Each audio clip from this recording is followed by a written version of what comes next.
와서 보시오. 요한복음 1장 45절에서 51절.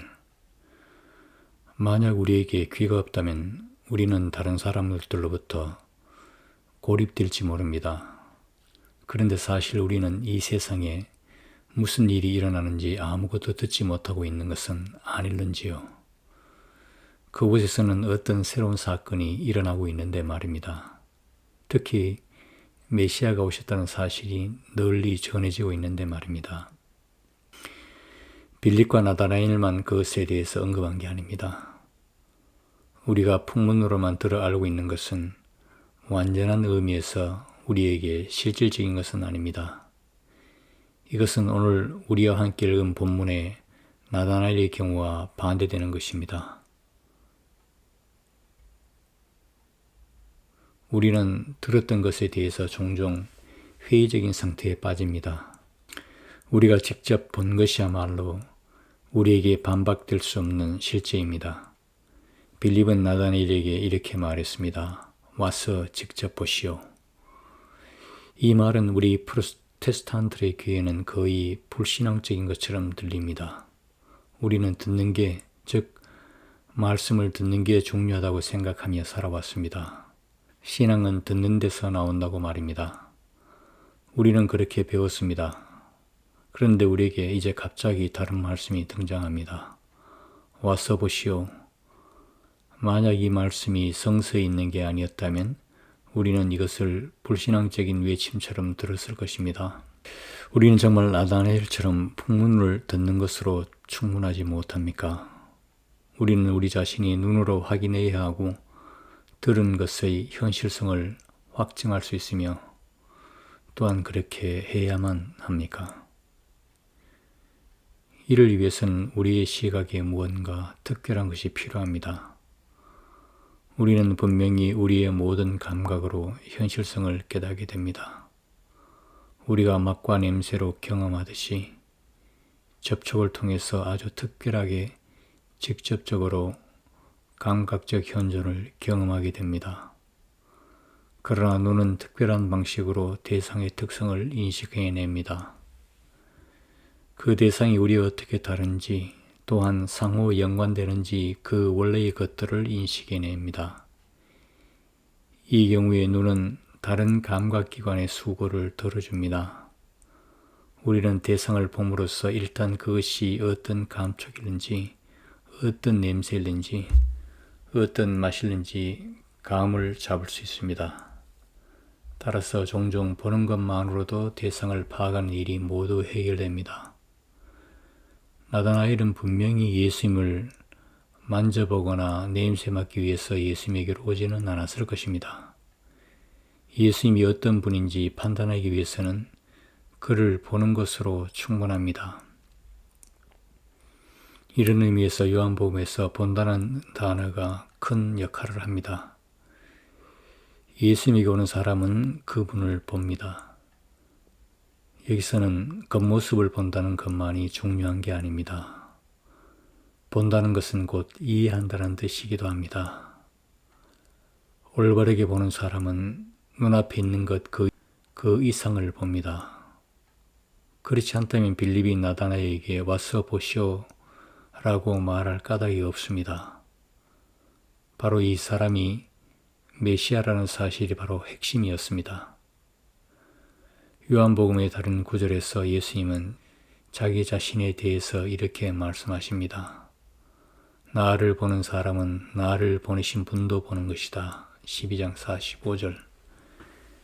하나님에게 복종하는 예수님의 모습에서, 즉 아들로서의 복종이라는 상에서 우리가 예수님을 본다면 바로 아버지를 보는 것입니다.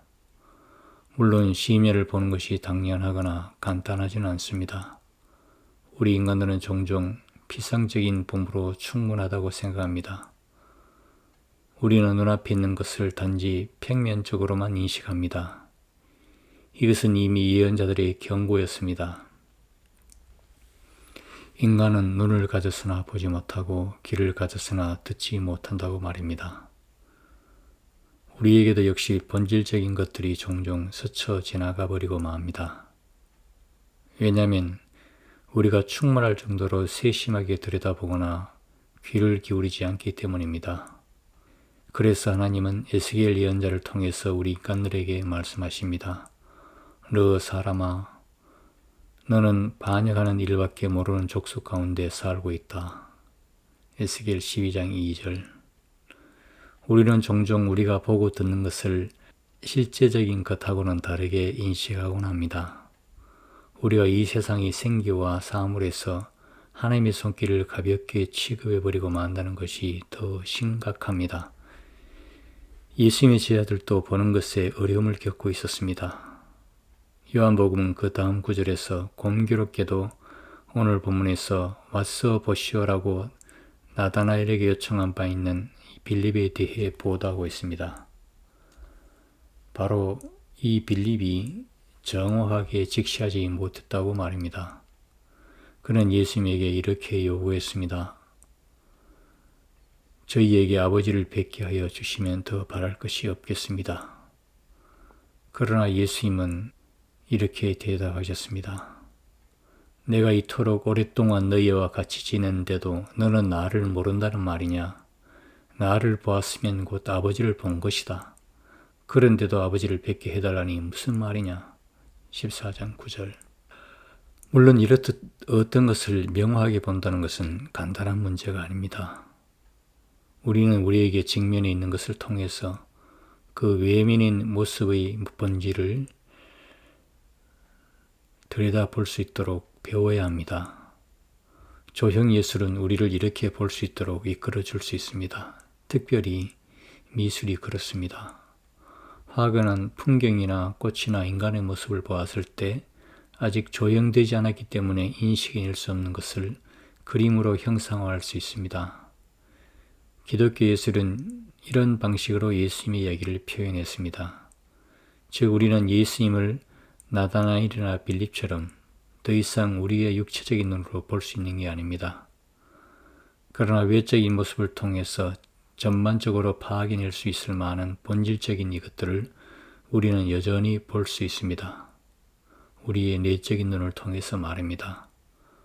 그래서 대표적인 그림이나 아이콘들은 이런 내적인 시각을 갖도록 도와줍니다. 나다나엘에게는 전혀 예상치 못한 일이 일어났습니다. 그는 예수님에게서 눈앞의 현상 그 이상의 것을 보았습니다. 나다나엘은 예수님에게 옴으로써 그가 누구를 직면하게 되었는지를 알게 됩니다. 도대체 무슨 일이 일어난 것일까요? 나다나엘이 예수님에게 오기 이전에 이미 예수님은 무화과나무 아래 있었던 나다나엘을 보았습니다. 예수님은 나다나엘이 스스로 찾아오기 전에 이미 그를 보았습니다. 이처럼 하나님만이 우리를 알고 계십니다. 그는 우리가 그 안에서 살고 있는 그 생명을 보십니다. 우리에게는 그분에게 숨길 수 있는 것이 하나도 없습니다. 우리에게는 예수님에게 숨길 수 있는 게 하나도 없습니다. 예수님은 우리가 우리를 알고 있듯이 그리고 우리를 알고 있는 것보다 더 많이 우리의 삶을 알고 계십니다. 즉 예수님은 우리 자신을 잘 알고 계십니다. 예수님을 받아들이는 사람은 그리고 예수님과 친교를 나누는 사람은 나다나엘과 함께 예수님을 하나님의 아들로 봅니다. 이런 봄은 이미 신앙입니다. 이런 의미에서 요한복음의 서곡은 이렇게 울려납니다. 우리는 그분의 영광을 보았다. 그것은 외아들이 아버지에게서 받은 영광이었다. 그분에게는 은총과 진리가 충만하였다. 요한복음 1장 14절. 그런데 이 말씀은 바울이 언급한 다음과 같은 주장과 상반되는 게 아닐까요? 사실 우리는 보이는 것으로 살아가지 않고 믿음으로 살아갑니다. 고린도후서 5장 7절. 믿음은 우리가 바라는 것들을 보증해주고 볼 수 없는 것들을 확증해주는 게 아닐까요? 히브리서 11장 1절. 요한복음에도 역시 이런 말씀이 있습니다. 부활하신 주님을 직접 보고 자기 손을 예수님의 옆구리에 넣어본 후에야 예수님의 부활을 믿었던 도마에게 부활의 예수님은 이렇게 말씀하셨습니다. 너는 나를 보고야 믿느냐? 나를 보지 않고도 믿는 사람은 행복하다. 요한복음 20장 29절.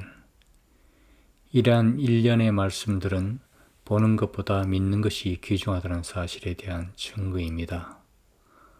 그러나 오늘 본문 말씀은 예수님의 부활에서 이미 계시된 구원의 성취를 본 것에 대한 증언입니다.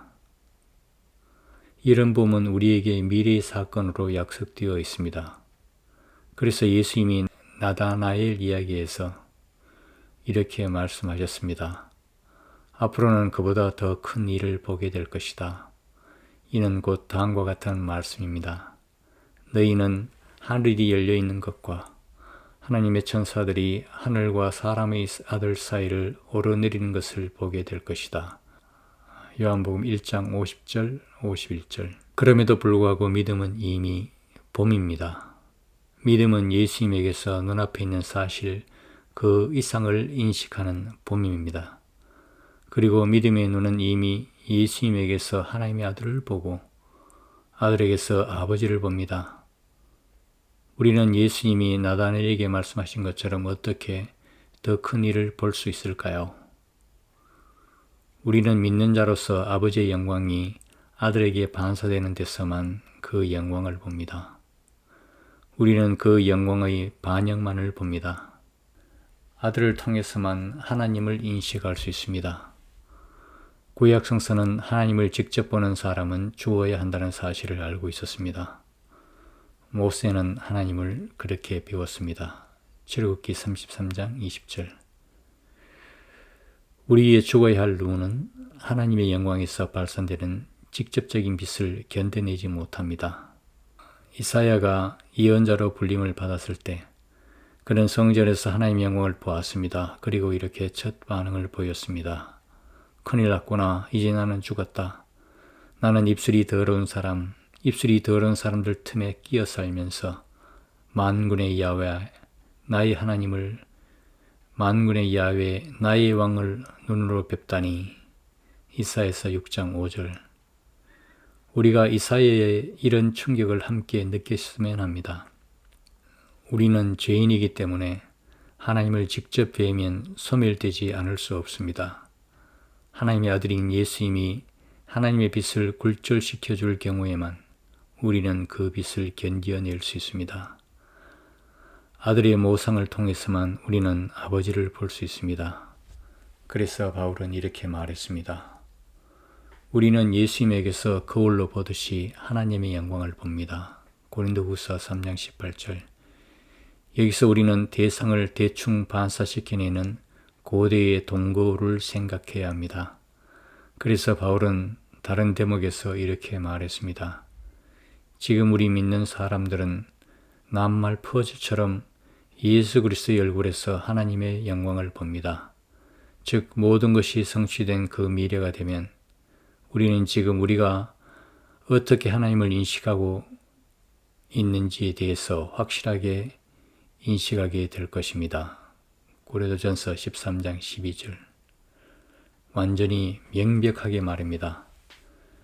나다나엘이 무화과나무 아래 앉아 있었을 때 예수님이 그를 알아보신 것처럼 우리도 역시 예수님을 하나님의 아들로 바라보며 또한 그분 안에서 아버지를 바라보게 됩니다. 이를 위해서 우선 우리가 나다나엘처럼 예수님에게 와서 그를 보고 그분 안에서 아버지를 발견해야만 합니다. 이를 위해서 우리는 빌립에 의해서 볼 수 있듯이 예수님의 길을 함께 가야 합니다. 이 경우에 우리는 신압으로 예수님에게서 아버지를 보는 것을 훨씬 잘 배우게 됩니다. 우리는 이제 들판에서 양을 치다가 천사들의 복음을 들었던 목자들처럼 성탄절을 향해서 나아갑니다. 그들과 더불어서 베들레헴으로 갑시다. 누가복음은 목자들이 한 말을 이렇게 전하고 있습니다. 어서 베들레헴으로 가서 주님께서 우리에게 알려주신 그 사실을 보자. 누가복음 2장 15절. 1990년 대강절 두 번째 주일 위인행 대양 예배.